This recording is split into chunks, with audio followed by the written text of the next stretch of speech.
So, how did I meet Alison? Well, I met Alison on a yoga retreat in Goa in India.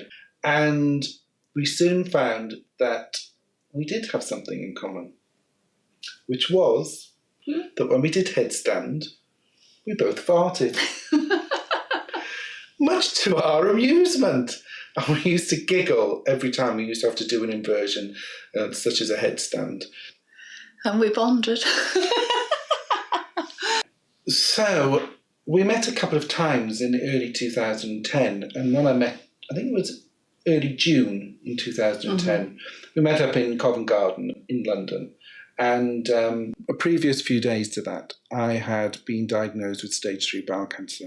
Alison and I were chatting, and she was telling me about what was happening in her life. And suddenly I blurted it out when she asked, "What's been happening with you?" It was like the elephant in the room, and it was out.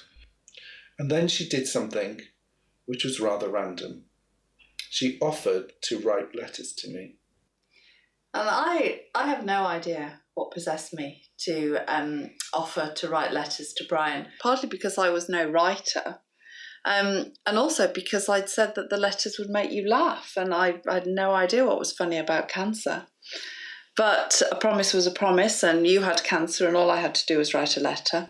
And those letters became a real lifeline for me, really, in that they showed me a world that I was now isolated from.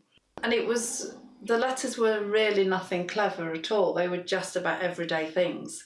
And I think it's understanding the impact that the letters had on you encouraged us to set up From Me to You, to inspire other people to do the same thing. One of the things I really love about From Me to You is that now people write anonymous letters and they send them in from all over the world, and we distribute them to cancer patients across the UK. And those letters are just pure acts of kindness, because the people who write them don't know who they're going to go to, and the people who receive them don't know who they're from, but they know they come with an intention to just for a moment distract them and just to change a moment of their day and just change a moment of their life, which is kind of a wonderful thing.